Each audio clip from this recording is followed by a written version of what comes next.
ನಿಮಗೆ ಕ್ಲೇದಕ ಕಫ ಅನ್ನೋದು ಎಲ್ಲಿರುತ್ತೆ ಅಂದರೆ ನಿಮಗೆ ಜಠರದ ಸುತ್ತಮುತ್ತ ಪ್ರದೇಶದಲ್ಲಿರುತ್ತೆ. ಸೊ ಕ್ಲೇದಕ ಅಂದರೆ ಭಾಗ ಮಾಡೋದಂತ. ನಾವೇನು ಊಟ ಮಾಡಿರ್ತೀವಲ್ವ ಆಹಾರ, ಆ ಆಹಾರ ಏನಾಗಬೇಕು ನಿಮಗೆ ಒಳಗಡೆ ಹೋಗಿ ಸ್ವಲ್ಪ ಬಿಡಿ ಬಿಡಿಯಾಗಿ ಅಲ್ಲಿ ನಿಮಗೆ ಸ್ವಲ್ಪ ಕ್ಲೇದ ಅಂದರೆ ಸ್ವಲ್ಪ ಜಿಗುಟುತನ ಕೊಡತಕ್ಕಂಥ ಕೆಲಸನೂ ಕೂಡ ಈ ಕ್ಲೇದಕ ಕಫ ಮಾಡುತ್ತೆ. ಹಾಗೆ ನಿಮಗೆ ಬೋಧಕ ಕಫ ಬಂದು ನಮಗೆ ಎಲ್ಲಿರುತ್ತೆ, ನಿಮಗೆ ನಾಲಿಗೆಯಲ್ಲಿರುತ್ತೆ. ನಾಲಿಗೆಯಿಂದ ಇದೇನು ಮಾಡುತ್ತೆ ಅಂದರೆ ನಮಗೆ ಆಹಾರದಲ್ಲಿರ್ತಕ್ಕಂತಹ ರುಚಿಯನ್ನು ಅದು ಏನು ಮಾಡುತ್ತೆ, ಸೌದು ಮನಸ್ಸಿಗೆ ಮತ್ತು ಬುದ್ಧಿಗೆ ಕೊಡುತ್ತೆ. ಸೊ ಇದ್ರ ರಸ ಸಿಹಿ ಇದೆ, ಇದು ಕಹಿ ಇದೆ, ಇದು ಒಗರಿದೆ, ಈ ಥರದ್ದು ರುಚಿಯ ಒಂದು ಸ್ವಾದವನ್ನು ನಮಗೆ ಮೆದುಳಿಗೆ ಮತ್ತು ಹೃದಯಕ್ಕೆ ಪಾಸ್ ಮಾಡ್ತಕ್ಕಂಥ ಕೆಲಸ ಈ ಬೋಧಕ ಕಫ ಮಾಡುತ್ತೆ. ಹಾಗೆ ನಿಮಗೆ ತರ್ಪಕ ಕಫ ಅಂತ ಏನು ಹೇಳ್ತೀವಲ್ವ, ಅದು ಈ ಒಂದು ತಲೆ ಬುರುಡೆ ಕೆಳಗೆ ಮತ್ತು ಈ ಕಪಾಲಗಳಲ್ಲಿರುತ್ತೆ. ನಮಗೆ ಶೀತದ ಪದಾರ್ಥಗಳನ್ನು ತಿಂದಾಗ ಅಥವಾ ಶೀತದಲ್ಲಿ ಜಾಸ್ತಿ ಓಡಾಡಿದಾಗ ಏನಾಗ್ತದೆ, ಈ ತರ್ಪಕ ಕಫ ಹೆಚ್ಚಾದಾಗ ನಮಗೆ ಶೀತದ ಗಂಟುಗಳಾಗ್ತವೆ ನೋಡಿ ಗದ್ದುಕಟ್ಟಲ್ಲೆಲ್ಲ.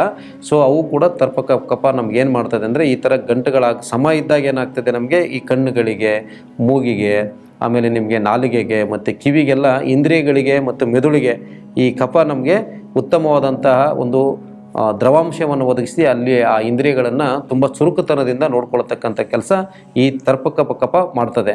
ಸೊ ಹಾಗೆ ನಿಮಗೆ ಶ್ಲೇಷಕ ಕಫ ಅಂತಂದರೆ ಈ ಮೂಳೆಗಳ ಜಾಯಿಂಟ್ಸ್ ಇರ್ತಾವಲ್ವ, ಈ 4 ದಿಕ್ಕುಗಳಿಂದ ಇದೇನು ಮಾಡ್ತದೆ, ಸುತ್ತುವರೆದು ನಮಗೆ ಈ ಒಂದು ಗಟ್ಟಿಮುಟ್ಟುತನನ ನಮ್ಮ ಈ ಒಂದು ಸಂದುಗಳಿಗೆ ಕೊಡುತ್ತೆ. ಈ ಬೆರಳುಗಳಾಗಿರ್ಬೋದು, ಮೂಳೆಗಳಾಗಿರ್ಬೋದು.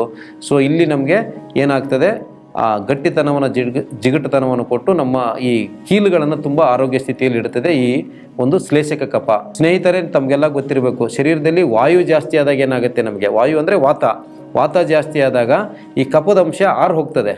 ಸೊ ಇದೊಂದು ಕಫ ವೃದ್ಧಿ ಆಯಿತು ಅಂತಂದರೆ ನಮಗೆ ವಾಯು ಕಡಿಮೆ ಇರ್ತದೆ. ವಾಯು ವೃದ್ಧಿ ಆದರೆ ಕಫ ಹೆಚ್ಚಾಗ್ತದೆ, ವಾಯು ವೃದ್ಧಿ ಆದರೆ ಕಫ ಕಡಿಮೆ ಆಗುತ್ತೆ. ಅದರ ಅರ್ಥ ನಮಗೆ ಶರೀರದಲ್ಲಿ ವಾತ ಜಾಸ್ತಿ ಆದಾಗ ಏನಾಗುತ್ತೆ, ಈ ಜಿಗಿಟ್ಟಿರ್ತಕ್ಕಂಥ ಪದಾರ್ಥಗಳು ಮತ್ತು ಈ ಒಂದು ಕಫದ ಅಂಶ ಎಲ್ಲ ಆರಿ ಹೋದಾಗ ಏನಾಗುತ್ತೆ, ನಮಗೆ ಈ ಮೂಳೆಗಳಲ್ಲಿ ಕಟ್ ಅಂತ ಸೌಂಡ್ ಬರುವಂಥದ್ದು ಮತ್ತು ಈ ಗ್ರೀಸಿಂಗ್ ಪದಾರ್ಥ ಇಲ್ಲದೇ ಇರತಕ್ಕಂಥದ್ದು. ಈ ರೀತಿ ನಿಮಗೆ ಕಫ ವೃದ್ಧಿಯಾದಾಗ ವಾತ ಕಡಿಮೆ ಆಗುತ್ತೆ, ವಾತ ವೃದ್ಧಿಯಾದಾಗ ಕಫ ಕಡಿಮೆ ಆಗುತ್ತೆ. ಸೊ ಈ ವಾತ ಪಿತ್ತ ಕಫ ಏನಿದೆ ಅಲ್ವಾ, ಈ ತ್ರಿದೋಷಗಳಿಂದಲೇ ನಮಗೆ ಈ ಒಂದು ಶರೀರಕ್ಕೆ ಕಾಯಿಲೆಗಳು ಬರೋದು. ಸೊ ಹಾಗೆ ನಿಮ್ಗೆ ಗೊತ್ತಿರುವ ಹಾಗೆ ಜೀವನ ಶೈಲಿ ಸರಿ ಮಾಡ್ಕೊಳ್ಳುವಂಥದ್ದು, ಕೆಲವು ನಿಯಮಗಳನ್ನು ಪಾಲನೆ ಮಾಡ್ಕೊಳ್ಳೋದ್ರಿಂದನೂ ಕೂಡ ನಾವು ಆರೋಗ್ಯವನ್ನು ಸರಿ ಮಾಡ್ಕೋಬೋದು. ಸೊ ಈ ವಾತ ಪಿತ್ತ ಕಫನ ನೀವು ತುಂಬ ಚೆನ್ನಾಗಿ ಇದ್ರ ಬಗ್ಗೆ ಅರಿತು ಆ ಊಟ ಉಪಚಾರಗಳಲ್ಲಿ ನಾವು ಇದನ್ನು ಬ್ಯಾಲೆನ್ಸ್ ಮಾಡ್ಕೊಂಡು ಹೋದರೆ ನಮಗೆ ಶರೀರಕ್ಕೆ ಯಾವುದೇ ಕಾಯಿಲೆ ಬರೋದಿಲ್ಲ. ಸೊ ಹಿಂದಿನ ನಮ್ಮ ಋಷಿ ವಿಜ್ಞಾನಿಗಳು ಅಥವಾ ನಮ್ಮ ಹಿಂದಿನ ಪಾರಂಪರಿಕ ವೈದ್ಯರುಗಳು ಈ ವಾತ ಪಿತ್ತ ಕಫದ ಒಂದು ಲಕ್ಷಣ ಮತ್ತು ಅದರಲ್ಲಿ ನಾಡಿಗಳನ್ನು ಚೆಕ್ ಮಾಡಿ ಯಾವ ಒಂದು ಗತಿಯಲ್ಲಿ ಯಾವುದು ಉಲ್ಬಣ ಆಗಿದೆ, ಯಾವುದು ಕಡಿಮೆ ಇದೆ ಅಂತೇಳಿ ನೋಡಿಕೊಂಡು ಔಷಧಿಗಳನ್ನು ಕೊಟ್ಟು ಕಾಯಿಲೆಗಳನ್ನು ಗುಣ ಮಾಡ್ತಾಯಿದ್ರು. ಹಳೆ ಕಾಲದಲ್ಲಿ ರೋಗಗಳನ್ನು ನಾವು ಕಂಡುಹಿಡಿಯಬೇಕಾದ್ರೆ ಈ ಒಂದು ವಾತ ಪಿತ್ತ ಕಫದ ಆಧಾರದ ಮೇಲೇ ಅವರು ಔಷಧಿಗಳನ್ನು ಕೊಡ್ತಾಯಿದ್ರು. ಸೊ ಹೀಗಾಗಿ ಸ್ನೇಹಿತರೆ, ಈ ವಾತ ಪಿತ್ತ ಕಫಗಳ ಒಂದು ಸಮತೋಲನವನ್ನು ಕಾಪಾಡಿಕೊಂಡು ನಮ್ಮ ಆರೋಗ್ಯವನ್ನು ಸುಧಾರಿಸ್ಕೊಳ್ಳೋಣ ಅಂತ ಹೇಳ್ತಾ